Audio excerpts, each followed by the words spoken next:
World. You've tuned in to the Mac City Morning Show. I am your host, Elliot Pierre, and we're going to start this episode off the same way we start every episode off, with a moment of gratitude. I know you could be anywhere else right now, and the fact that you choose to spend it with us truly does mean the world to me, so thank you. On that note, Tanner, hit him with the intro.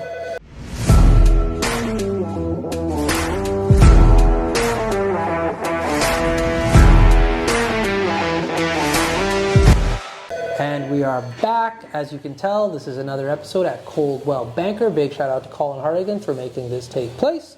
As you also know, I don't introduce my guests because they can do a better job of that than myself. So can you please reintroduce yourself to the people at home? Hey, I'm Krystal Jessome. I've been a realtor since 2012, born and raised in Fort Mac. That's about it. There you go. So since the last time we've talked to you, the weather has changed dramatically. Yes. So how are you and your dogs doing with this weather change? Out every day. Yeah? Yeah, getting ready for bike season. Okay, so I don't have a dog. Yeah. I've never had a dog. Yeah. And so I'm going to ask some dog-based questions for you.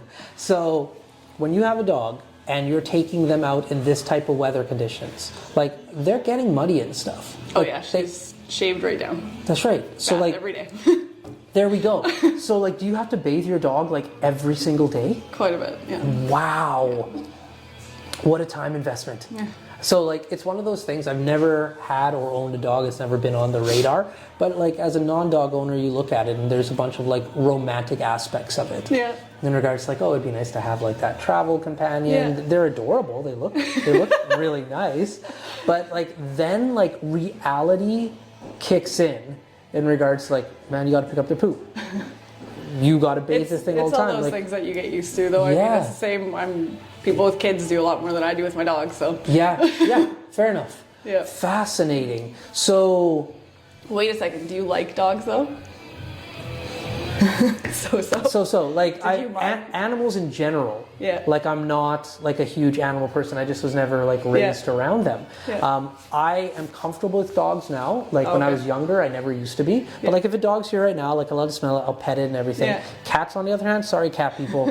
Like, Not a I cat person can't either. do cats. No. Like, as somebody who's laid back and like relaxed, when a cat's around, I'm just like on edge, and I can't get relaxed. Yeah.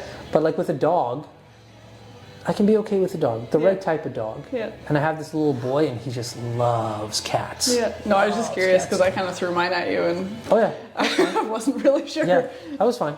So, but like I have this boy, he loves cats. And I was just like, well, I'm never going to get a cat, but I'll meet you halfway. Yeah. So when he was younger, I was like, listen, cats off the table. Yeah. But Dada will get a dog. And he's just like, no, I just want a cat. Oh. And I was just like, well then, you're losing then. And he's just like, all right.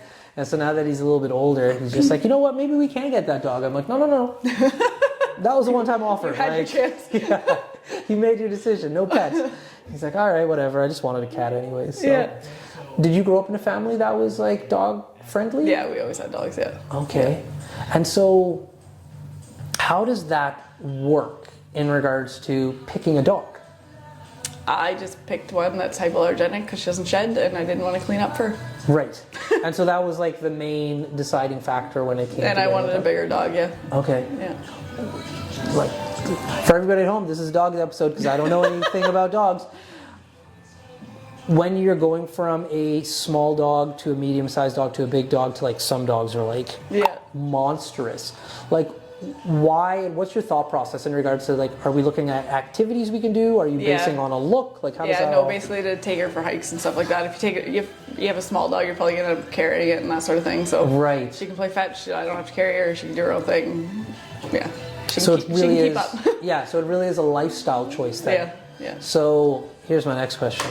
When it comes to winters, like, you got to get out. Like, Yeah. there's no way. Yeah, the cold doesn't bother me. Yeah. No. And so when you're picking like a dog too, because we're like, here's like when I buy gloves, for example, like gloves are like, oh, these are the best, warmest gloves that you can get, and they're like, yeah, they're made for like -30, but like in Fort Mac, we get cold. Yeah. So these gloves don't always like stand the test of time, to say the least. Yeah. Now with the dog, like, are you picking dogs, or are there better dogs like for our weather climate? Oh, I'm sure there is, but Yeah. you can, I don't know, I put boots on her and she's good to go. Okay. Okay, and you can dress up your dogs too. Yeah, I guess so. How do they? when I say feel, like you're the owner, you'd have to judge that. How do pets feel about being dressed up?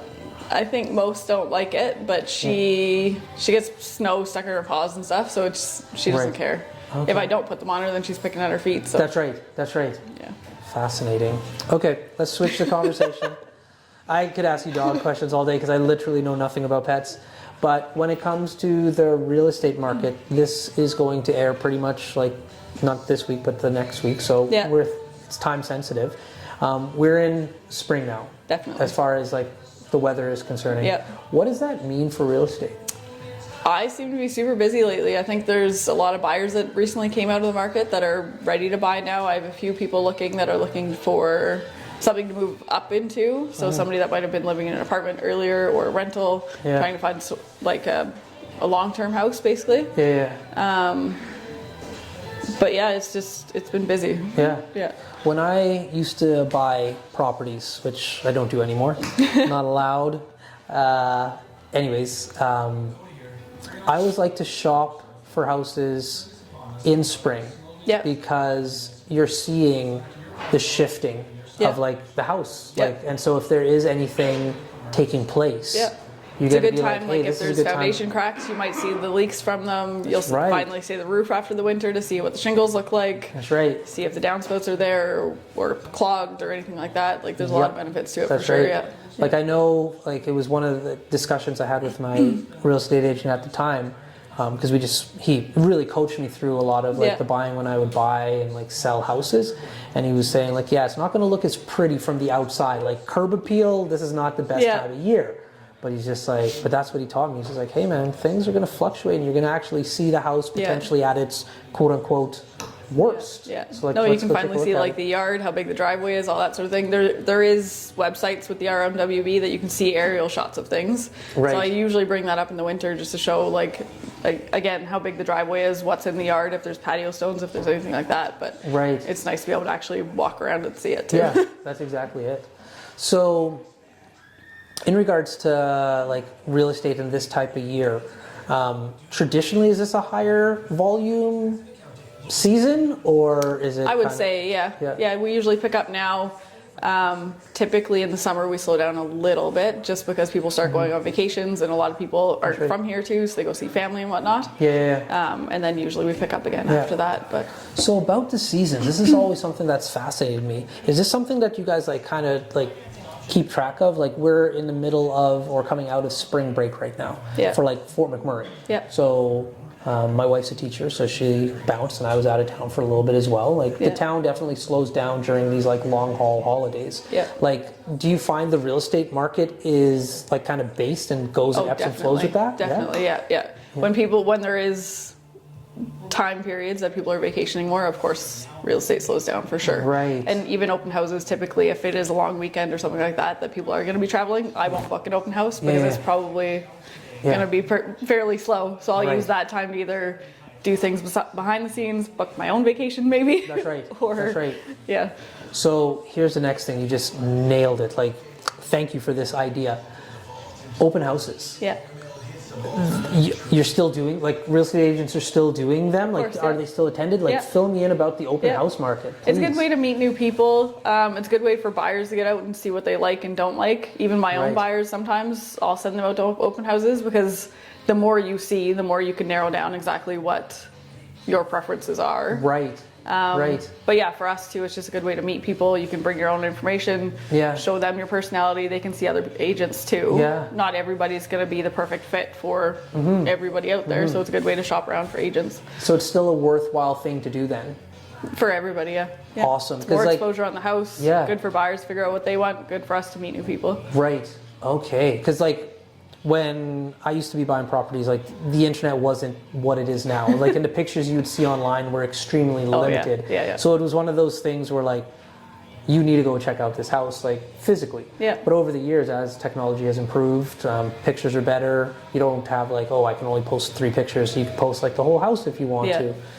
For goodness sakes, 360 videos have changed the game. So I've been fascinated the last few years in particular if open houses are still a viable thing.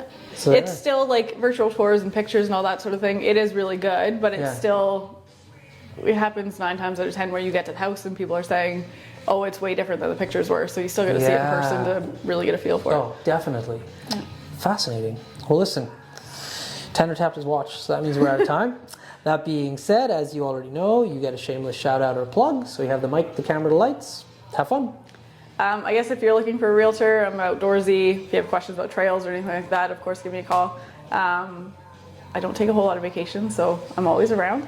But you can find me on Facebook, Instagram, or give me a call, 587-919-7499. There we go. Well, for McMurray, Wood Buffalo, and the rest of the world, that's been another episode of the Mac City Morning Show. Big shout out to Colin Hartigan and Coldwell Banker for making these episodes happen and supporting us. We really do appreciate it, so thank you. On that note, I hope everybody at home is having a great day, and we'll see you tomorrow. Peace. What a deadly old way to end another morning show. Later, boys. It's so ballistic!